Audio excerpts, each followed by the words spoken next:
은혜 받으실 말씀은 잠언 8장 13절 말씀입니다. 여호와를 경외하는 것은 악을 미워하는 것이라. 나는 교만과 거만과 악한 행실과 패역한 입을 미워하느니라. 아멘. 3대대 대저교육의장이신 이미영 목사님께서 악을 미워하는 것 두 번째 말씀 증거해 주시겠습니다. 믿음의 성장을 이루고 영의 사람이 되기 위해서는 악을 버려야 합니다. 그런데 이 악을 버리려면 내게 어떤 악이 있으며 그 근본에 어떠함을 알아야 신속히 버릴 수 있지요. 그래서 지난 시간에는 자기 합리화라는 말씀으로 나와 함께 태어나 자라고 자기화되어 악을 악으로 인정하지 못하거나 발견해도 미워하지 않는 자신의 악에 대해 살펴보았습니다. 부모의 기로부터 받아 태어난 근본의 죄성, 악이 성장 과정을 통해 더 많이 심어졌고 살면서 악을 행함으로 더욱 깊이 뿌리 박히고 굳어졌기에 나의 힘으로는 악을 발견하기도 버릴 수도 없지요. 그러나 고린도전서 6장 11절 너희 중에 이와 같은 자들이 있더니 주 예수 그리스도의 이름과 우리 하나님의 성령 안에서 씻음과 거룩함과 의롭다 하심을 얻었느니라 하신 대로 하나님의 은혜와 능력, 성령님의 도우심으로는 변화될 수 있습니다. 그런데 이렇게 변화시키시는 하나님의 은혜와 능력, 성령님의 도우심을 받으려면 악을 버리고자 하는 자신의 의지와 노력이 반드시 있어야 합니다. 그 노력 중 하나가 악을 심히 미워하는 우리의 마음과 생각을 만들기 위한 방법을 말씀드리겠습니다. 미워하고 싫어하는 것을 하지 않는 것은 너무나 쉬운 일입니다. 반대로 좋아하고 사랑하는 것을 하지 말아야 한다면 이는 힘든 일이죠. 우리가 버려야 할 악을 마음에서 싫어하고 미워한다면 그 악을 버리는 일은 억지로가 아니라 오히려 기쁨으로 즐겁게 열심히 할 것입니다. 그래서 이 시간은 악을 더 미워할 수 있도록 악이 얼마나 나쁜지 그로 인한 피해는 어떠한지 등에 대해 생각해 보겠습니다. 내가 악을 행할 때 내 자신과 주변 사람들, 나의 영혼에 어떤 영향을 미치는지를 살펴보며 악의 무익함을 중심에서 느낌으로 악을 미워하여 신속히 변화되는 성도님들이 되시기 바랍니다. 악은 나쁘니까 믿음의 성장을 이루지 못하니까 빨리 버려야지 생각하고 다짐하여도 나와 함께 자라온 악이 쉽게 버려지지 않을 때도 있습니다. 그리고 지금까지 악을 행하는 것이 더 쉬웠고 편하다 여기며 살았기에 악을 버리고 싶은 마음은 있지만 버리는 노력이 힘들게 느껴지기도 합니다. 그러나 그 악이 얼마나 나쁘며 있어서는 안 되는지를 뼈저리게 느낀다면 악의 미워짐으로 더 쉽게 변화될 수 있습니다. 그리고 그 노력이 힘들다 멈추거나 포기하지 않아야 하지요. 빚을 일을 버리는 데 있어서 버려야 할 것은 머리로 알고 노력하는 것과 악을 중심에서 싫어하여 버리는 것은 굉장히 큰 차이가 있습니다. 하지만 이때 온전히 순종했다면 순종한 후 악이 마음에서도 미워지고 싫어지는 사람도 있습니다.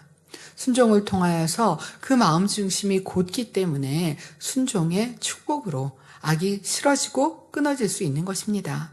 하지만 악을 미워한다는 그 의미와 뜻을 깨닫고 온전히 악을 싫어하는 것이 아니라면 순종한다 해도 조금 두는 것이 있다 보니 시간이 지나 다시 전으로 돌아가는 경우도 있지요. 세상을 끊고 내 안의 죄성과 악을 버리는 것도 마찬가지입니다. 버려야 한다고 하니까 버려야지가 아니라 스스로 그 악이 나쁨과 그 폐해를 느껴 중심에서 싫어질 때 시간이 지나도 변개되지 않고 변질되지 않을 수 있습니다. 반석에 서지 못하는 9가지 악과 그 악에 대한 폐해를 살펴보도록 하겠습니다. 첫 번째, 혈기입니다. 혈기를 내면서 화를 낼 수밖에 없는 상황과 환경이었다라는 이유를 댑니다. 상대가 나를 짜증내게 했다고 변명하고 있다면 기도하고 말씀을 들어도 변화되지 않거나 더딜 수밖에 없습니다. 그런데 생각해 보십시오. 내가 화를 내게 한 상대, 또 내가 혈기를 낸 상대가 나의 배우자이거나 자녀, 부모입니다. 나의 감정을 참지 못하여 사랑하는 가족에게 혈기를 내므로 나는 속 시원하거나 감정이 풀렸을지 모르나 상대는 큰 상처를 입습니다. 한쪽에 일방적인 혈기라면 약자인 상대는 많은 피해와 고통을 당할 것입니다. 혈기에서 그치지 않고 다툼과 폭력으로 발전하니 큰 상처를 입히고 화평이 깨지고 미움이 생기며 가족이 분리되는 일이 다반사입니다. 부모의 다툼이나 혈기로 자녀들은 불안해하고 정서적으로 안정을 이루지 못하며 부모와 가족들의 사랑을 느끼지 못하니 친구나 오락 등 세상에서 위로를 얻으려 합니다. 예를 들어서 어떤 학생은 부모의 싸우는 소리를 듣지 않으려고 헤드폰을 끼고 오락을 하던 것이 습관이 되어 게임 중독으로 빠지고 게임에서 배운 폭력을 성장해서 부모에게도 행하는 경우도 있습니다. 그런데 부모는 자기 때문에 자녀가 이렇게 변했다는 것도 인식하지 못하고 자녀만 탓하니 문제가 해결될 수 없지요. 또 자녀는 어떻습니까? 부모에 대한 불평과 학교와 친구, 공부에 대한 스트레스를 자녀들에게 짜증스러움으로 풀기도 합니다. 입장을 바꿔서 부모님이 힘든 일이 있다고 내게 짜증을 낸다면 어떻겠습니까? 친구가 힘든 일이 있다고 내가 퉁명스럽게 대하거나 말도 하지 않는다면 어떨까요?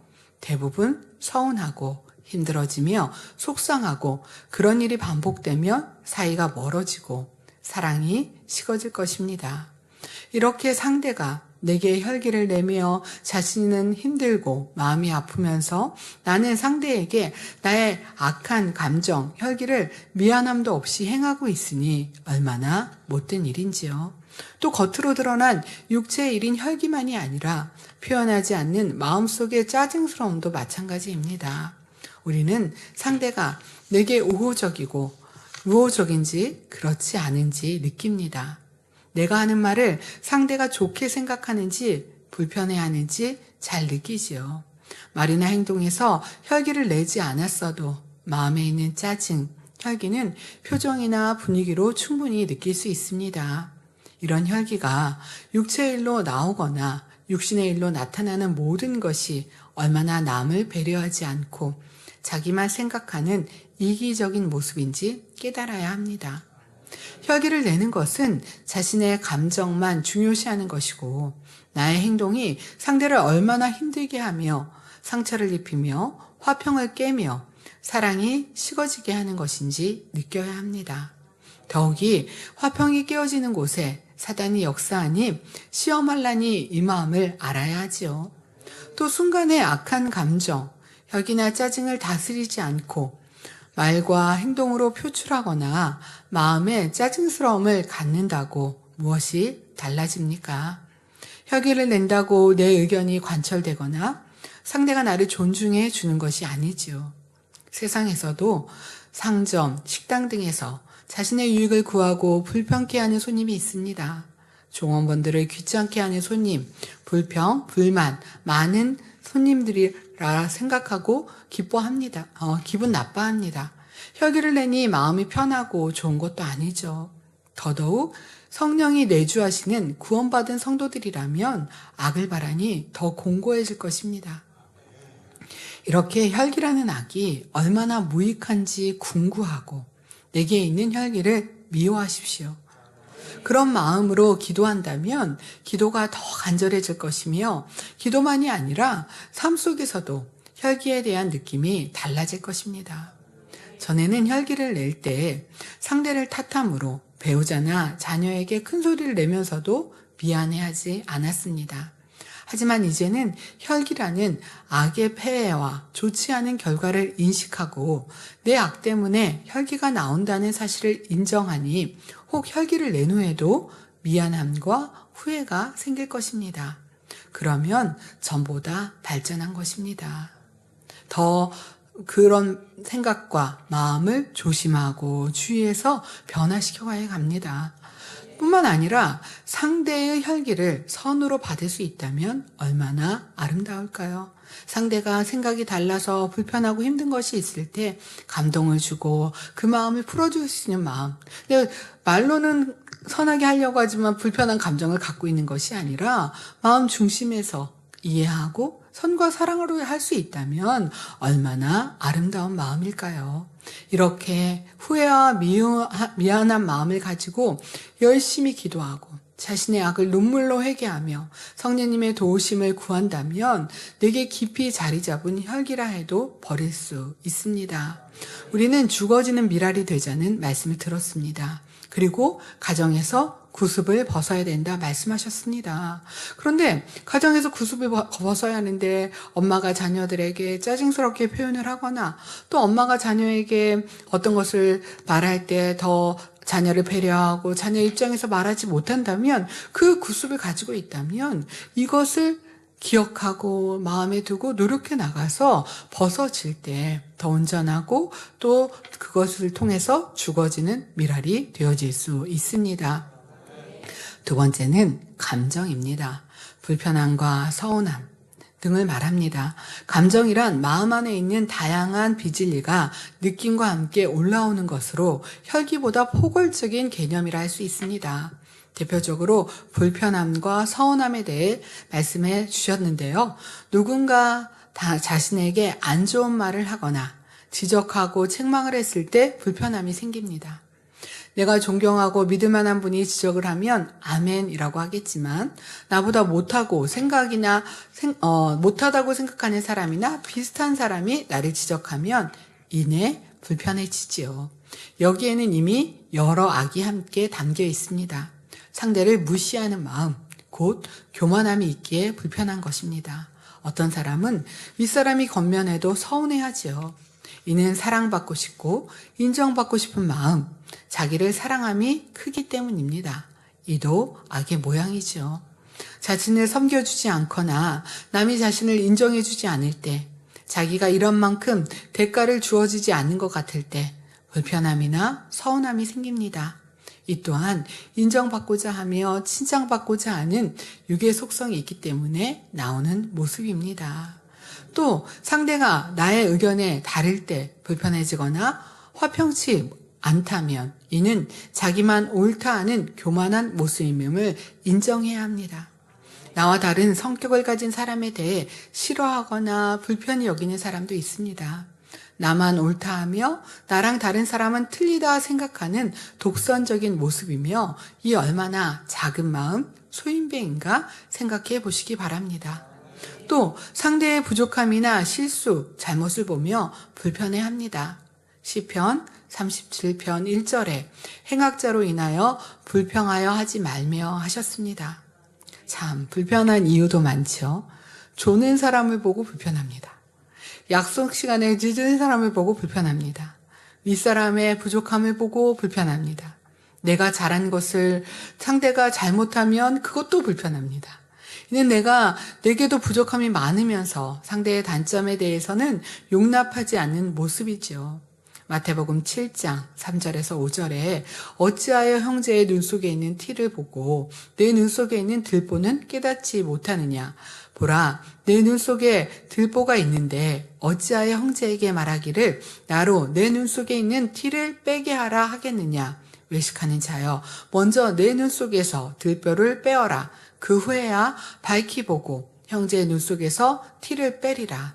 나는 온전하여 상대에게 부족하다고 말하는 것입니까? 답답하고 불편해하는 것입니까? 그런데 성경은 우리가 상대의 잘못을 용서할 때 우리의 잘못도 용서해 주신다 말씀하십니다. 마태복음 6장 12절에 우리가 우리에게 죄 지은 자를 사하여 준 것 같이 우리 죄를 사하여 주옵시고 하셨습니다. 마가복음 11장 25절에 서서 기도할 때 아무에게나 혐의가 있거든 용서하라. 그리하여야 하늘에 계신 너희 아버지도 너희 허물을 사하여 주시리라. 이런 말씀을 읽고 상대에 대해 불편함, 판단, 정죄가 먼저 나오니 나의 잘못은 어찌 용서받을 수 있을까요? 그런데 대부분은 상대가 내가 잘못한 것도 아닌데 상대의 죄, 허물을 보고 내게 잘못한 것도 아닌데 상대의 죄, 허물을 보고 불편해합니다. 내가 평가하고 용서할 권세도 없는데 불편해하며 판단하는 악을 행합니다. 또 다른 사람에게 전하기도 합니다. 이렇게 불편함은 상대가 나를 불편케 해서라기보다 내게 선과 사랑이 없어서임을 알아야 합니다. 부모가 자녀에게 효도를 받지 못해서 서운해하고 배우자 간에 바라는 대로 사랑받지 못한다고 서운해합니다. 이는 육적인 사랑이기 때문입니다. 영적인 사랑은 상대를 위해 희생하고 헌신하되 바라지 않는 것인데 받고자 하니 힘들고 서운해지는 것임을 알아야 합니다. 내가 이렇게 느끼고 있는 불편함과 서운함의 감정은 내 안에 여러 악과 육의 속성이 있으므로 올라온 것임을 인정해야 합니다. 인정받고 칭찬받고자 하는 마음, 내가 옳다 하는 고집, 상대의 티를 보는 악, 육적인 사랑으로 인해 불편함과 서운함이라는 악이 나오고 있는 것이죠. 상대가 나를 힘들게, 불편케, 서운하게 해서가 아니라 내 안에 불편하고 서운해하는 여러 악이 있으므로 악한 감정이 나온 것임을 인정합시다. 그러니 이런 여러 가지 악의 모양들을 찾아보고 그것이 내 안에 있음을 인정하여 하나하나 빼내기 위해 기도해야 합니다. 교회 어떤 일꾼이 충성해 가면서 일은 너무 재밌고 행복해요. 하나님 일을 하니 즐겁고 행복합니다. 그런데 A를 보면 불편하고 B를 보면 불편하고 이 사람도 불편하고 이 생각도 불편하고 그래서 아니 대대교구자님 하나님의 일은 너무 행복한데 사람이 불편해요. 그 사람이 불편한 게 아니라 그런 환경들을 만날 때 내 안에 불편한 감정들이 나와지는 모습이 무엇인가? 인정받고 싶은 마음인가? 아니면 내가 하고 있는데 상대가 못하는 것을 보면 힘든 마음이 있는가?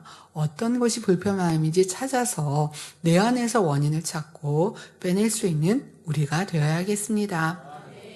하나님의 일은 즐거운데 사람과의 관계에서 힘든 것을 봅니다. 막연히 기도보다 자신의 마음의 악을 정확히 찾아 세밀하게 기도할 때 더 신속히 변화될 수 있습니다.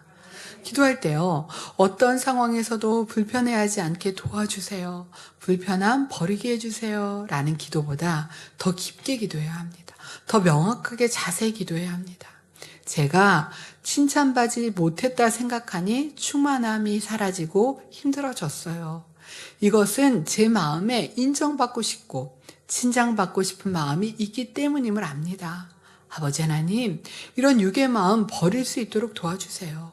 오직 무익한 종의 마음을 이룰 수 있게 도와주세요. 이렇게 세밀하게 기도할 때 자신도 발견하지 못했던 악의 모양이 깨달아져서 자기 발견을 잘할 수 있습니다. 또 이런 기도를 매일매일 쌓아갈 때 자신의 악이 정확히 보이며 잊어버리지 않고 자기를 인정함으로 쉼없이 노력할 수 있습니다. 반대로 변화가 더딘 사람은 불편하고 서운한 일이 있을 때 상대 탓으로 여기고 상대가 달라지기를 바라기도 합니다. 말씀을 들어 자기 악이라고 생각하여 회개하고 악을 버리기 위해 기도하긴 하지만 온전히 자기 탓이라 인정하지 않으며 악이 드러나지 않을 때는 간절함도 식어지고 자기에게 내재된 악을 잊어버리기도 합니다.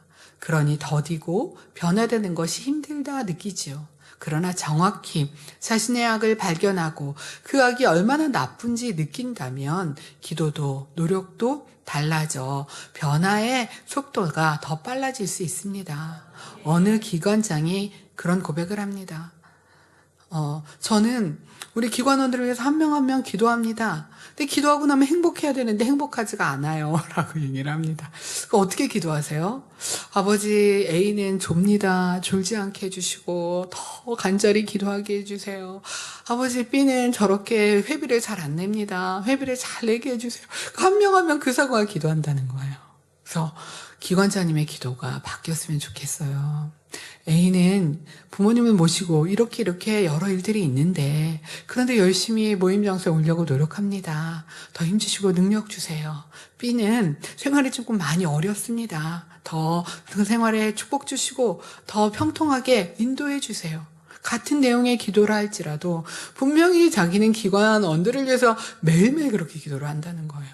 하지만 그 기도가 판단이고 정죄고 불편함의 기도라면 온전치 못함을 돌아보아서 더 선한 기도, 살리는 기도, 힘이 되는 기도를 드릴 수 있어야 할 것입니다. 세 번째는 미움, 시기, 질투에 대해서 말씀드리겠습니다. 겉으로만은 드러나지 않았다 해도 마음에서 계속 상대를 미워한다면 이는 거듭 살인하는 것과 같다 하셨습니다. 그러니 예배하고 기도하며 충성한다 해도 내 안에 미움이 있다면 이는 믿음의 반석과는 거리가 먼 것입니다. 앞서 내가 상대를 용서할 때 하나님의 용서도 받을 수 있다 하신 말씀을 기억하여 내게 큰 해를 입히고 힘들게 한 사람이라 해도 주님의 사랑으로 용서하면 내 마음에 미움이 사라지고 사랑이 임합니다. 시기 질투도 마찬가지입니다. 누군가 칭찬받고 인정받으니 마음이 좋지 않습니다. 누군가 칭찬받고 인정받으면 어떠셔야 돼요? 진리와 함께 기뻐해야 하죠. 마음이 좋지 않습니다. 상대의 부족한 모습을 떠올리며 칭찬받는 상황이 불편해집니다. 그러면 성령의 충만함도 떨어지고 어떤 이는 충성도 식어지며 상대가 칭찬받았는데 충성도 떨어지고 식어지고 상대와 화평도 깨어집니다. 그런데 이 시기 질투는 미움으로 쉽게 발전하며 더 나아가 큰 죄를 짓게 하는 것을 볼 수 있습니다. 아담이 범죄 후 이 땅에 내려와 낳은 첫 아들인 가인이 그리했습니다. 말씀대로 순종하여 하나님께 기뻐 받으시는 제사를 드린 동생 아벨을 자신이 좋은 대로 자기 뜻대로 제사 드린 가인이 하나님의 동생 아벨의 제사만 받으시니 이내 불편해지면서 심히 분하여 안색이 변합니다. 동생에 대해 시기와 질투가 나옵니다. 결국 동생을 살인하는 결과에 이르지요. 사울왕도 다윗을 시기하는 악이 발전하여 미움과 죽이고자 하는 행함으로 나왔습니다. 갖가지 악행을 행했지요. 나는 시기 질투에도 그런 악까지 행하지는 않았는데 생각하십니까? 나는 상대를 죽이려고 하지 않았고 나는 죽이지 않았는데요 라고 생각하십니까? 내게 있는 시기 질투도 큰 악을 낳게 할 수 있으며 심히 나쁜 마음임을 중심에서 느껴야 합니다.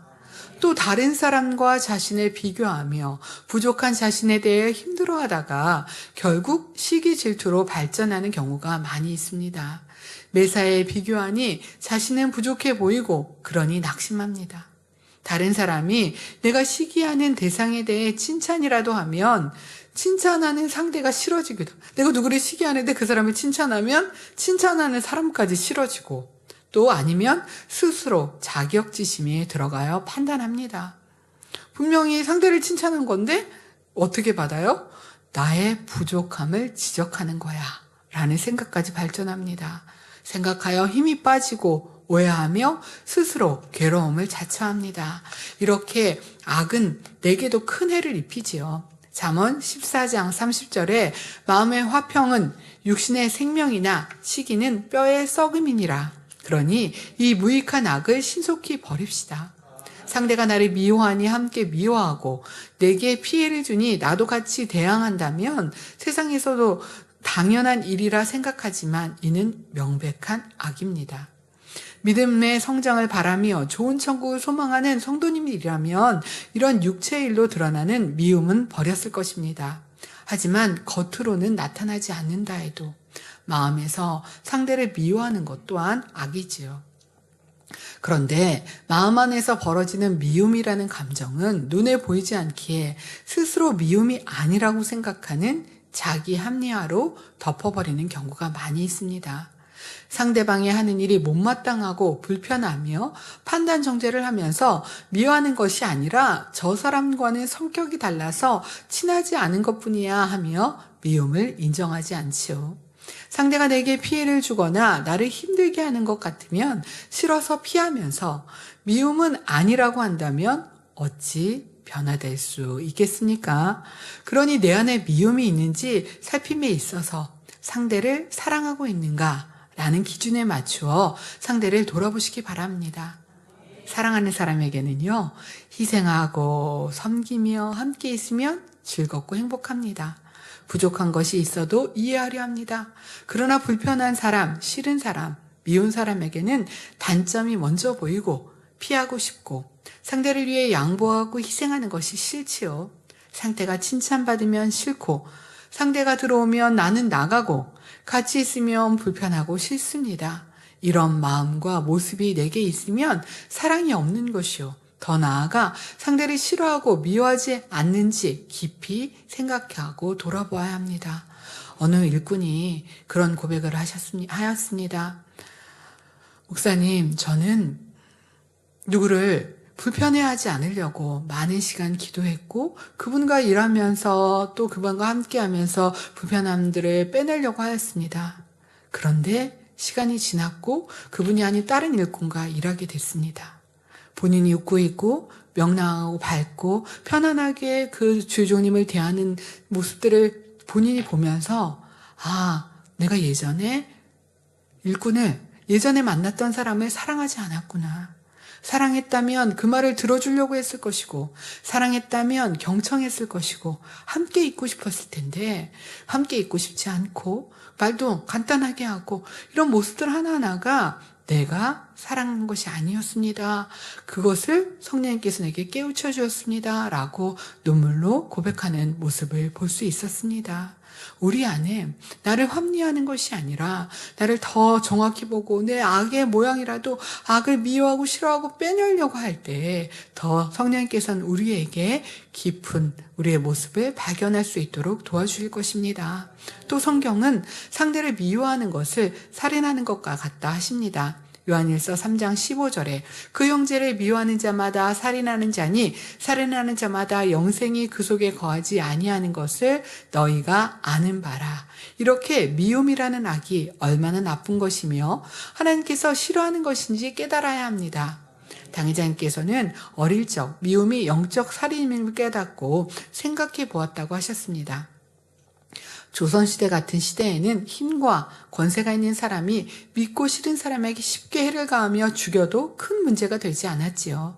만약 내가 그런 시대에 권세가 큰 사람이었다면, 미운 사람이 있었다면 나도 상대에게 해를 입히고 큰 악을 행할 수 있었겠구나. 내 안의 미움이 그런 행함을 할 수 있는 악이구나 생각하면서 미움이라는 자체가 심히 나쁜 것임을 분명히 정립하셨다고 말씀하셨습니다.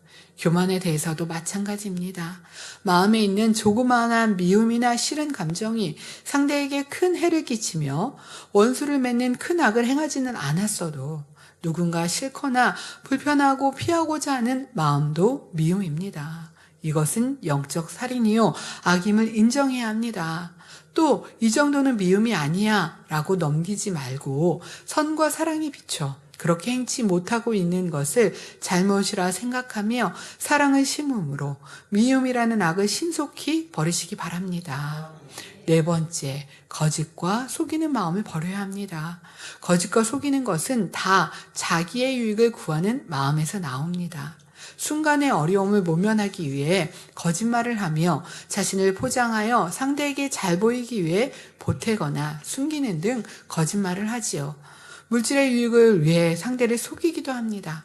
이런 일은 내게도 유익이 되어도 상대에게는 큰 손해가 되는데 아량곳하지 않고 어찌하든 더 속여 내게 유익이 될까 연구하는 그런 악한 세대가 되었습니다. 상대에게 불이익이 되고 손해가 된다 할지라도 내게 유익이 되고 우리 가족에 유익이 된다면 그냥 눈 감아버리는 그런 세대가 되었습니다. 이런 악한 세상 속에 살다 보니 조금의 거짓이나 속이는 것은 대수롭지 않게 여기며 악이라 생각하지 않고 인정하지 않으니 진실과는 거리가 먼 육의 모습에 머물러 있고 악은 버리지 못하고 있지요. 명백한 거짓과 속이는 마음은 모두 자기 자신을 구하는 자기 유익을 구하는 마음에서 나오며 큰 악임을 알아야 합니다. 하지만 거짓인지 모르고 넘어가는 악도 얼마나 많이 있는지요. 몇 가지 예를 들어보겠습니다. 보고하거나 말을 할 때 더 정확하게 진실하게 말해야 하는데 그렇지 않으면서 자신에게 거짓이 있음을 깨닫지 못합니다. 예를 들어 A와 B가 다툼이 있어서 보고를 합니다. 당연히 정확히 알아보고 전해야 합니다. 양쪽의 입장을 다 들어보고 치우침 없이 객관적으로 보고해야 하는데 그렇지 않습니다. 평소에 A와 친분이 있었기에 A의 입장에서 말을 합니다. 이것이 진실함, 정직함에서 결여된 것이죠.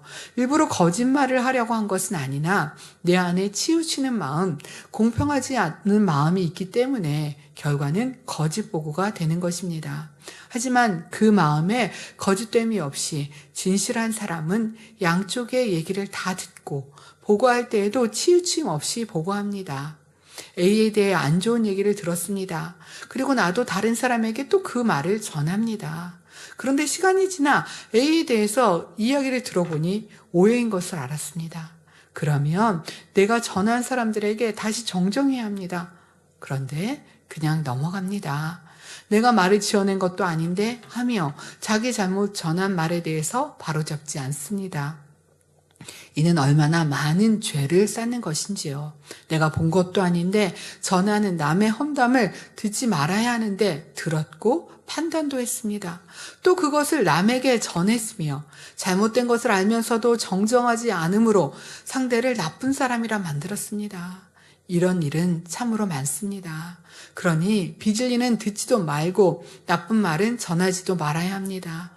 교회 안에서도 자기의 유익을 위해 인정받기 위해 거짓과 속이는 경우들이 많이 있습니다. 당회자님의 이름을 팔아 당회자님께 인정받고 사랑받는 것처럼 말하기도 합니다. 이는 굉장히 큰 죄임을 알아야 합니다. 이런 일에 넘어가는 성도님도 없어야 합니다. 예전에 원로 목사님이 계실 때 이런 일도 있었습니다.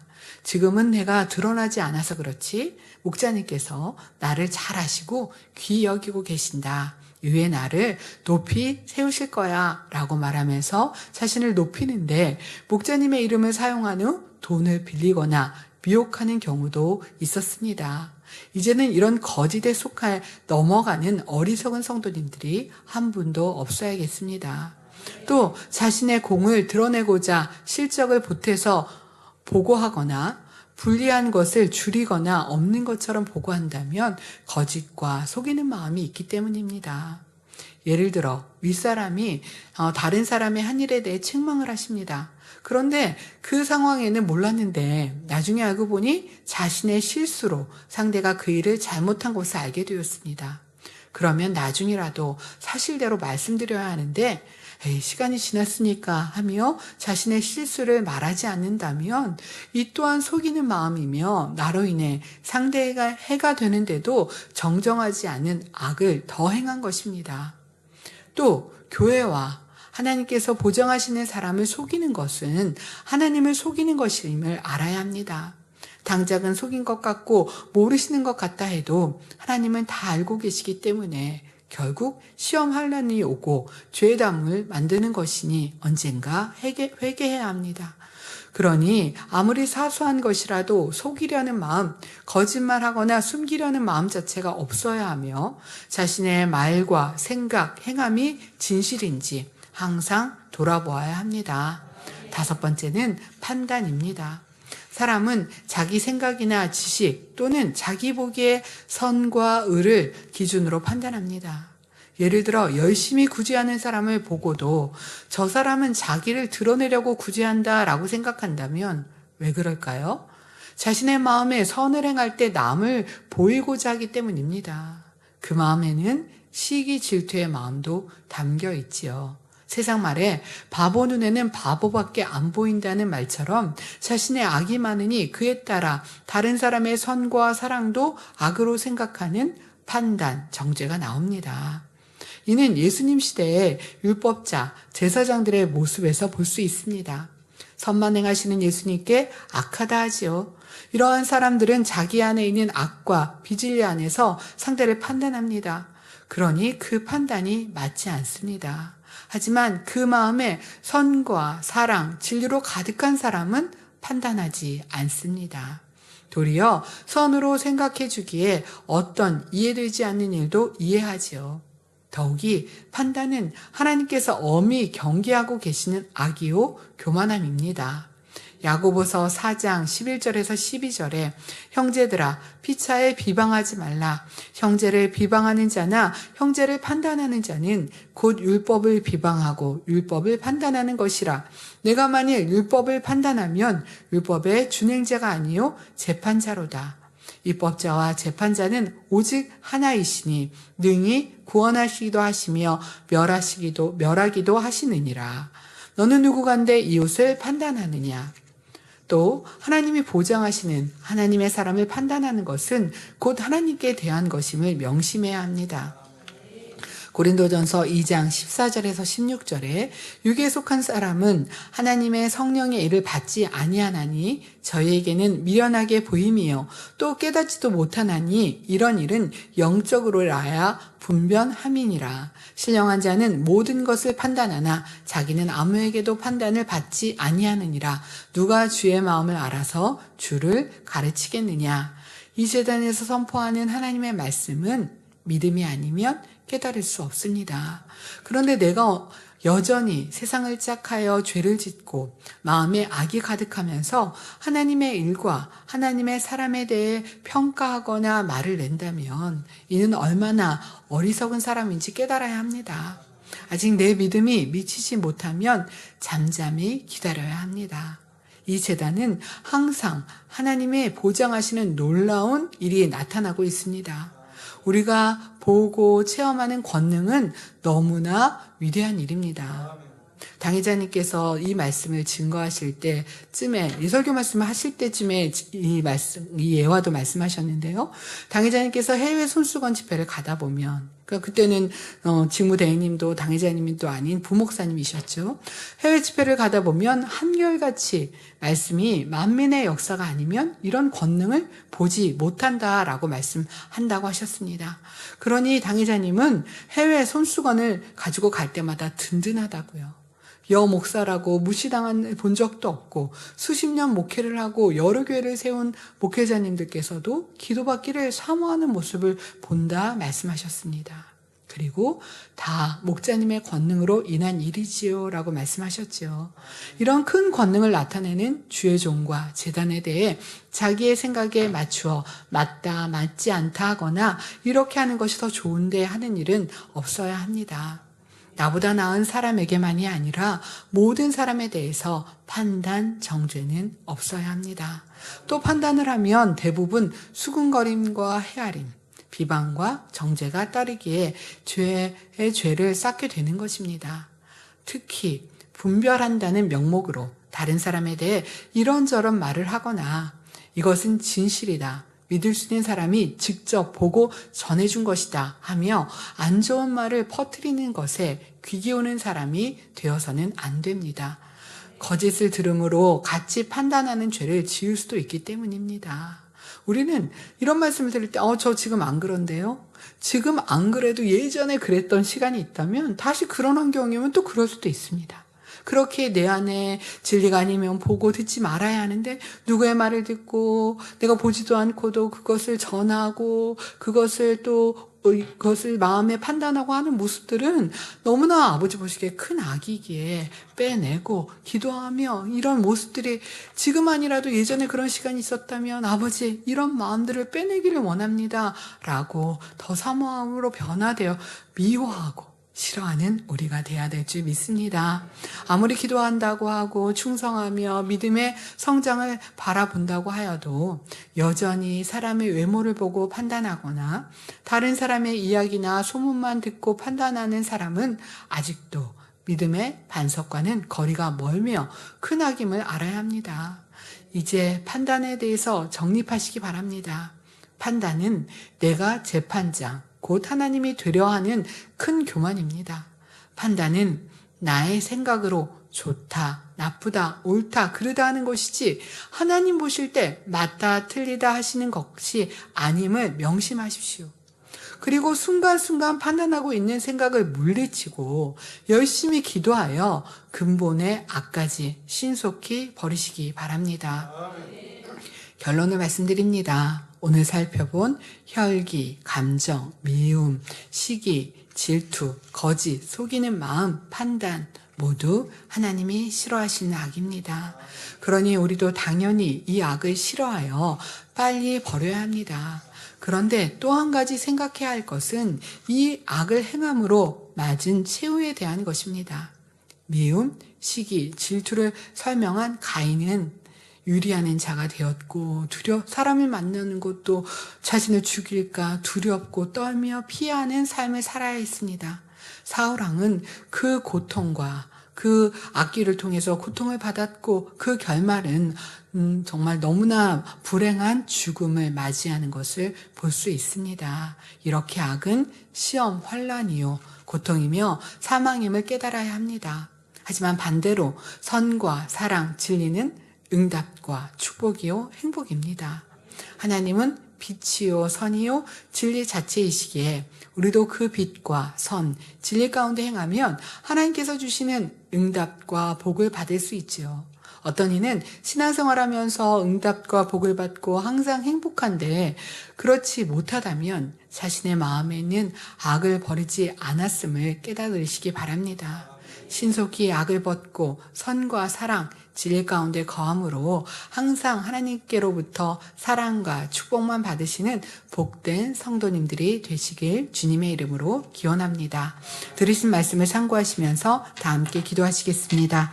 사랑의 아버지 하나님 감사드립니다. 우리가 악을 미워하는 것에 대해서 함께 말씀의 은혜를 나눴습니다. 아버지 우리 안에 혈기가 있는 혈기들을 찾아 빼내게 하여 주옵시고 왜 그런 악의 모양이 있는지를 살피게 도와주옵소서. 감정, 미움, 시기, 질투, 거짓, 속이는 마음, 판단 이 모든 것은 하나님이 싫어하시는 것이라 하였고 내 안에 왜 내가 그것을 좋아하고 가지고 있는지를 잘 궁구하며 기도하여 더 나를 발견하여 더 아버지 원하시고 기뻐하시는 아름다운 모습으로 변화지어지는 더 깊게 간절히 사모함으로 기도하며 변화될 수 있는 축복의 시간으로 함께하여 주옵소서. 감사하고 우리 주 예수 그리스도 이름으로 기도하옵나이다. 아멘. 만민